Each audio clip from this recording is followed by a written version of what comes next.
Hello everyone, I'm Abhishek Srivastava. Welcome to my channel. So today we have a guest, Nivea Nair, who is very talented, who is happy and energetic. So let's welcome our guest, Nivea Nair. Hi Nivea, how are you? Hey Abhishek, very good, especially being like so happy that I've made it to your channel, and that too as a first person probably to be interviewed as such. So I'm really, really happy.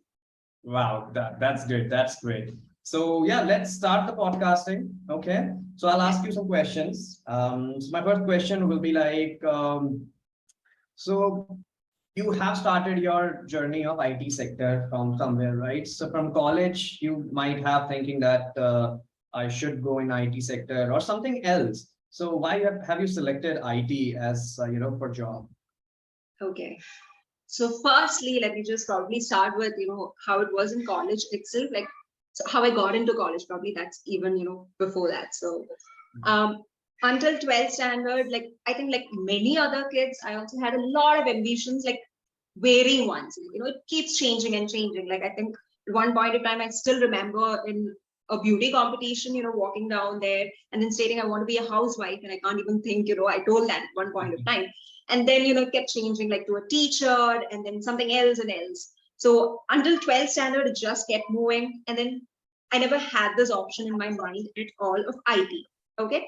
And Okay. then I joined college, and there was a time when we had to choose which, branch in engineering, right? I mean, if engineering then. So it was my parents who just told, okay, probably you can try engineering because your sister is in there, which is very common answer. And then I was like, okay, let me try that, because I didn't basically have as such, an idea as in what I would want to be in. Then I was just going with the flow, to be honest.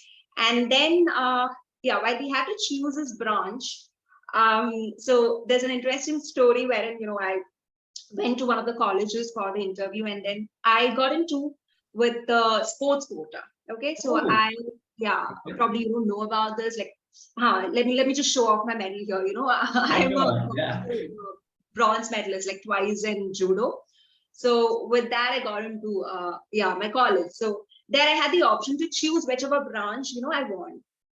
And then I studied in Kerala at that point of time, like probably it's more than 10 years ago. Like I remember the professor or the principal or someone there, stating like it's mechanical engineering, which means at that point of time, there were no girls in that particular, in class. Like we had 60, 30 students or whatever, 60 if I remember it right. And there are none. Like until then, there was no single girl basically Wow. in college. Yeah, that was a wow, right? But I didn't realize it then, because and he was like, which is bad. Like they were just giving us, bad vibes in there, stating it's a no from our side, but if you still want to go ahead, then you take the call. And then my dad was like, he was there with me, and he said, yeah, she's going to do it. Like she'll just join. The decision, like I'm happy that I did not go for mechanical engineering later in a way, but then that shouldn't have been the reason that I did not choose it. Like just because, yeah, but yeah, that happens. And then I said, okay. I called my dad and was like, the teachers are stating, that there is like they can't give an affirmation as in, they would take care. They didn't have to take care, but then if something goes wrong, it's going to come on my head. So at that point of time when I was young, I was like, no, let me go with, whatever next, whatever is available. And then the most celebrated one, with the intelligent kids at that point of time being called was electronics and communication. I was like, okay, let me get into it. Whatever it's sports code or whatever, let me just get into it.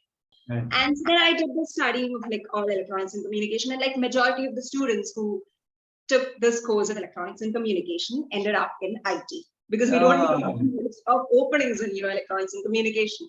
So it has never been my interest as such to join in IT, but it has never been a disinterest as well. Like I didn't know what I wanted to do. So then I just joined IT, and the first organization where I joined, I had a beautiful client. I mean, I love my client more than my own and like colleagues. In fact, I would say he was wow. from Very. US. I'm still in touch with him. That's like 8 years ago. Oh, he's such an amazing person. And I've seen that in that organization, or even now, basically, people often are reluctant to get into calls. Like they hate being on calls. Like majority of people, I give up. noticed that too. Yeah. Right? Yeah, but I used to, or even now, I love getting into the calls. Like I love speaking, like which you must be aware of, right? So I I used to am. get into the calls, yeah. And even that used to be the same for him as well, thankfully. And that's when I understood that okay, probably it's not what I do alone, but it's about how I express what I do, which is more important because that's my strong forte. So I need to utilize that. So I was a developer back then, just speaking about whatever I've developed. But I realized that it's not the first 6 hours that I'm happy about, but it's that last hour which I'm like waiting to speak to that person to just Yeah. state what it is. So that's when I decided, or that's when I got that this is my strong point, this is what I'm enjoying. Then I need to basically get into a job where I can speak more, and then also just discuss about things and ideas, like be creative and all of that. And that's when I understood I need to jump into business and analysis. From judo bronze medalist to IT. So he's Wow, still that's standing actually great story. Great story. Oh wow, good. And you have a YouTube channel as well, related to books. Can you Yeah. tell us about that as well? Yeah, I'm actually just sitting in the same location where I take my YouTube channel, so you get to see. Yeah, I saw that. Yeah. So books have been all part of my life since young. Like I used to love going to libraries. At that point of time, we didn't have Kindles, right? So in my school, thankfully, we had a wonderful library, an amazing collection. Most of which were Enid Blyton's, like whoever reads would know Enid Blyton. Like at our age, 90s kids, Enid Blyton was like the highest there, our books. At one point of time, like that time, we didn't have resources to even check about the author. So I used to think until probably I was in college that Enid Blyton is a man, and later I realized that okay, no, it's a woman. So we didn't have much access to internet, but then I was into books since young. Um, then about YouTube channels, so I thought like I need to do something extra in the weekends as well. So just happened before COVID. Not that I had to wait till COVID. Like many started YouTube channels after COVID.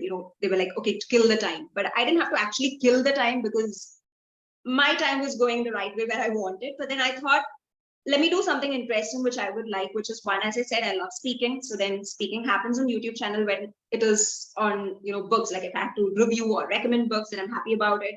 I love books. So it's again, like I'm going to speak about books, right? So everything is going to be like good, like in my comfort zone. So then why not utilize it? And that's what I was like, just speaking about books. Wow, that's great. I mean, because if you ask me, for book reading, I am not sure because I've tried. I mean, I have read 2 books, but it's not a habit always to read books. I'm most of a visual person, so I watch web series, more videos on YouTube, and then I grasp knowledge from that. But I really like to read books a lot. But again, it's kind of not in a habit for me.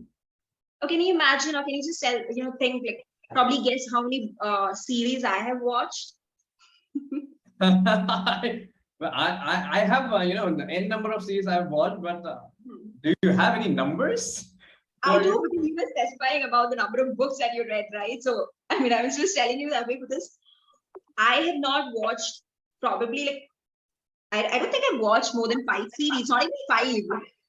Probably 2 series is what I can just remember. Wow. So, and that's what I'm saying. There's nothing bad about it. You don't read books. Yeah.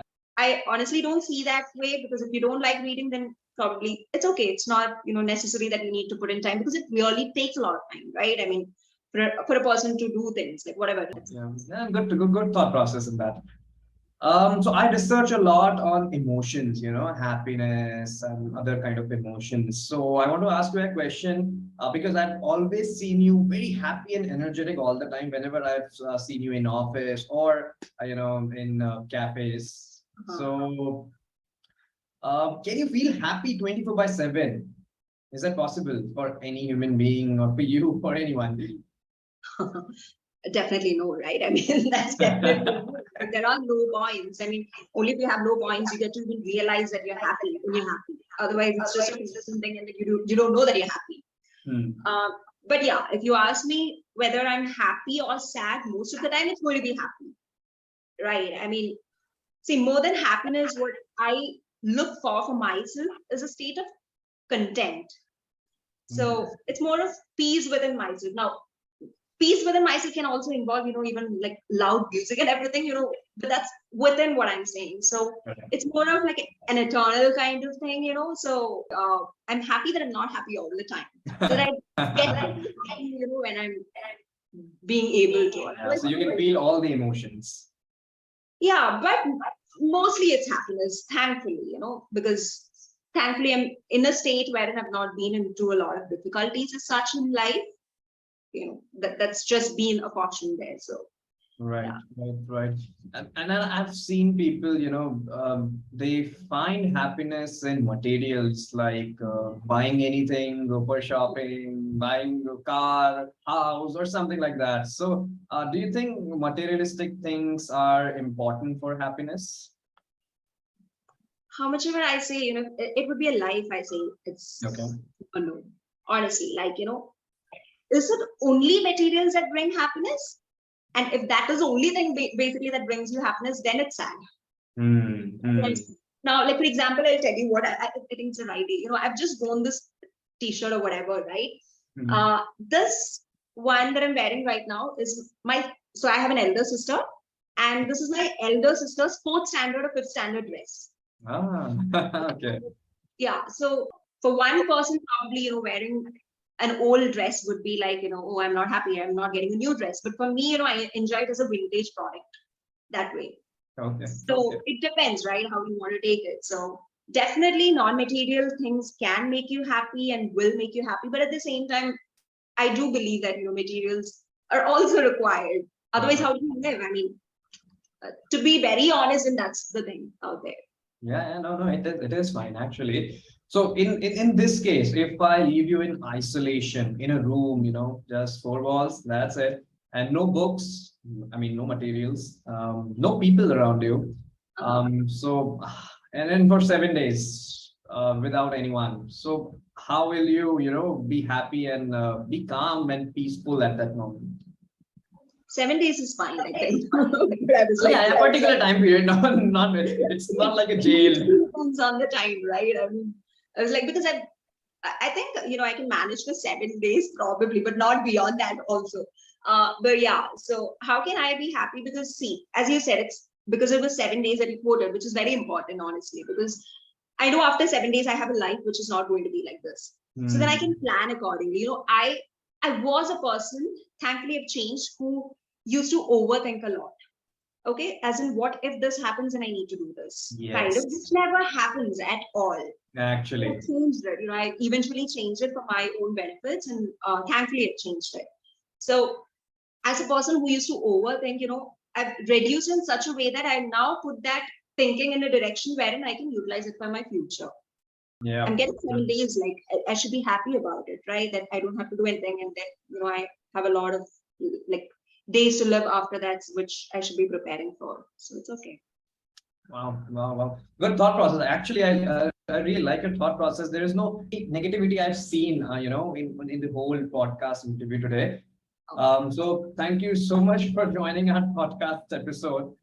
Oh, I don't know how much time we took for this, podcast, but I would say it just went like seconds for me. So yeah, I don't know, I could speak about myself and then, feel so happy and then time would just fly. But then yeah, it was great speaking to you. Yeah, same here.